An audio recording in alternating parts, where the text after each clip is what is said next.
तो सबसे पहले आपको यह समझना होगा कि चेतना का विकास केवल अधिक ज्ञान प्राप्त कर लेने का नाम नहीं है।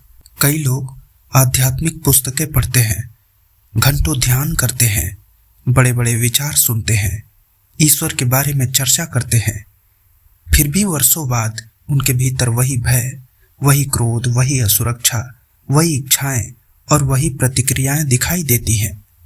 तो फिर प्रश्न यह है कि बदला क्या है? यदि ज्ञान बढ़ गया लेकिन मनुष्य की चेतना नहीं बदली, तो वह ज्ञान अभी उसके अस्तित्व में उतरा ही नहीं। श्री अरबिंदो के अनुसार चेतना का विकास एक वास्तविक आंतरिक परिवर्तन है। इसका अर्थ है कि मनुष्य धीरे धीरे अपनी वर्तमान मानसिक और प्राणिक सीमाओं से ऊपर उठे और अपने भीतर मौजूद उच्चतर चेतना को ग्रहण करने योग्य बने। और यह परिवर्तन केवल आंखें बंद करके बैठने से नहीं होगा। आपको अपने पूरे जीवन को साधना बनाना होगा। आपको अपने विचारों के साथ काम करना होगा, अपनी भावनाओं के साथ काम करना होगा, अपनी इच्छाओं के साथ काम करना होगा। आपको अपने कर्मों के साथ काम करना होगा, अपने शरीर के साथ काम करना होगा और सबसे महत्वपूर्ण, आपको अपने भीतर उस गहरी चेतना को खोजने की आकांक्षा पैदा करनी होगी जो आपके बाहरी व्यक्तित्व से कहीं अधिक गहरी है। श्री अरबिंदो की समग्र साधना का मूल उद्देश्य यही है कि मनुष्य अपने अस्तित्व के विभिन्न हिस्सों को उच्चतर चेतना के लिए खोल दे। लेकिन शुरुआत कहाँ से करें? शुरुआत अपने आप से ईमानदार होने से करें। अपने भीतर जो है उसे वैसा ही देखने से शुरू करें जैसा वह वास्तव में है। हम अपने बारे में एक सुंदर छवि बना लेते हैं। हम सोचते हैं कि हम अच्छे हैं, समझदार हैं, शांत हैं, आध्यात्मिक हैं, दूसरों से बेहतर हैं। लेकिन जैसे ही कोई हमारी आलोचना कर दे, हमारी छवि टूटने लगती है। जैसे ही कोई हमारी इच्छा के अनुसार व्यवहार नहीं करता, तो हमारा मन बदलने लगता है। जैसे ही कोई दूसरा हमसे आगे निकलता है, हमारे अंदर ईर्ष्या उठ सकती है। जैसे अगर कोई हमारी प्रशंसा नहीं करता, तो हमें लगता है कि हमारी कीमत कम हो गई। इसलिए चेतना के विकास का पहला कदम है अपने भीतर की वास्तविक गतिविधियों को पहचानना। जब क्रोध उठे तो पहले देखिए कि क्रोध आपके भीतर कैसे पैदा हुआ, किस शब्द ने उसे जन्म दिया, किस अपेक्षा से उसको चोट लगी, किस अहंकार को खतरा महसूस हुआ, किस इच्छा के टूटने से यह प्रतिक्रिया आई। यह प्रश्न बहुत महत्वपूर्ण है, क्योंकि जब आप केवल क्रोध देखते हैं तो आप उसकी सतह देखते हैं, लेकिन जब आप यह देखते हैं कि क्रोध के पीछे क्या था, तब आप अपनी प्रकृति को समझना शुरू करते हैं। और चेतना का विकास समझ से शुरू होता है। लेकिन केवल समझ लेना पर्याप्त नहीं है। आपको अपने भीतर एक ऐसी जागरूकता विकसित करनी होगी जो घटना के बाद नहीं, घटना के समय जागृत रहे। मान लीजिए किसी ने आपको अपमानित किया। पहले आप तुरंत उत्तर दे देते थे। अब उसी क्षण एक छोटा सा अंतर पैदा करें। शब्द कानों में आए, अंदर प्रतिक्रिया उठी, लेकिन आपने तुरंत बोलने के बजाय एक क्षण रुक कर देखा। यही एक क्षण महत्वपूर्ण है, क्योंकि इसी क्षण में आपकी पुरानी प्रकृति और आपकी जागरूक चेतना के बीच दूरी पैदा होती है। और जहां दूरी पैदा होती है, वहां परिवर्तन की संभावना पैदा होती है। धीरे धीरे आप पाएंगे कि पहले प्रतिक्रिया घटना के बाद दिखाई देती थी, फिर प्रतिक्रिया के बीच में दिखाई देने लगी और अंततः प्रतिक्रिया पैदा होने से पहले ही आपकी आहट महसूस होने लगेगी। यही जागरूकता की गहराई है। लेकिन यहाँ एक बात समझना जरूरी है। श्री अरबिंदो के अनुसार चेतना के विकास का अर्थ केवल अपने भीतर बैठकर सब कुछ देखते रहना नहीं है। आपको अपनी प्रकृति को बदलना भी है। यदि आपको पता है कि आप क्रोधी हैं और आप वर्षों तक केवल यह देखते रहे कि मुझे क्रोध आता है, तो विकास अधूरा रहेगा। देखने के बाद अगला कदम है परिवर्तन। जब क्रोध उठे, उस ऊर्जा को पहचानिए। क्रोध के पीछे शक्ति है।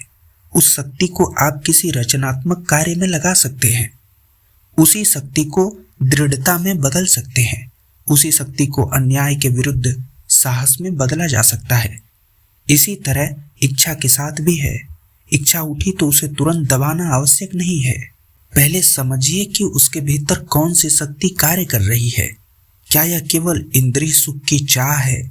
क्या यह दूसरों से मान्यता पाने की इच्छा है? क्या यह भय से पैदा हुई आवश्यकता है? या इसके भीतर वास्तव में विकास की कोई ऊर्जा है? आप जितना अपनी इच्छाओं को समझेंगे उतना ही उनके ऊपर स्वतंत्रता प्राप्त करेंगे। चेतना का विकास दमन नहीं है, यह रूपांतरण है। और यही बात भावनाओं पर भी लागू होती है। दुख आया, उसे दबाइए मत, लेकिन दुख की कहानी में पूरी तरह डूब भी मत जाइए। उसके भीतर आइए और देखिए कि वह किससे बना है। क्या वह किसी खोई हुई वस्तु का दुख है, किसी व्यक्ति को खोने का भय है, अपमान की स्मृति है, अपेक्षा टूटने की पीड़ा है, या भीतर किसी गहरी कमी की अनुभूति है?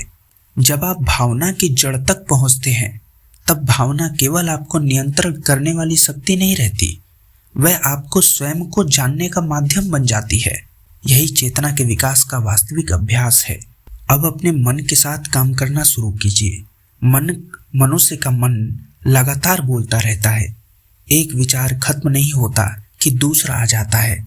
अतीत की कोई घटना, भविष्य की कोई चिंता, किसी व्यक्ति के बारे में कोई कल्पना, किसी सफलता की इच्छा, किसी असफलता का डर, और हम इस पूरी मानसिक धारा को अपना मैं मान लेते हैं।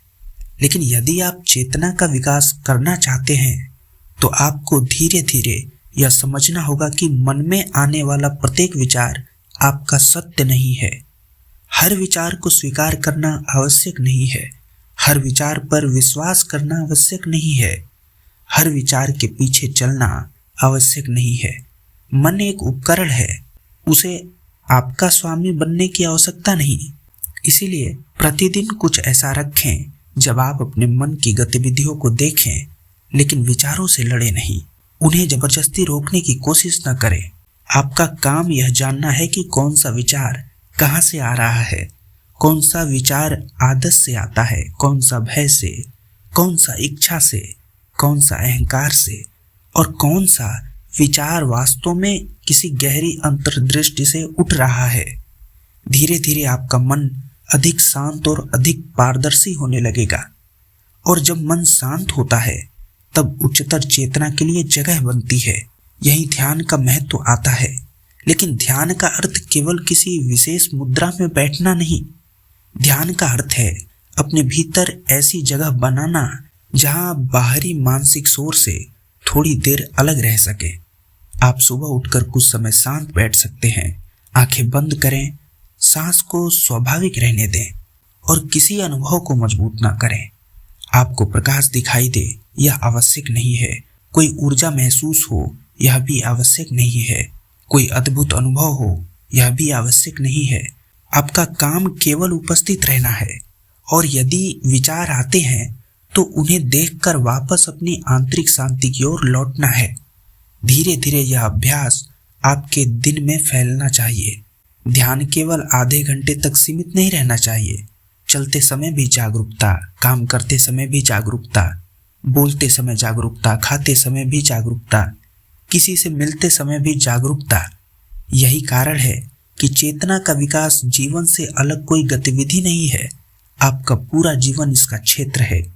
अब एक और महत्वपूर्ण बात आती है कि अपनी इच्छाओं को किस दिशा में ले जाना है।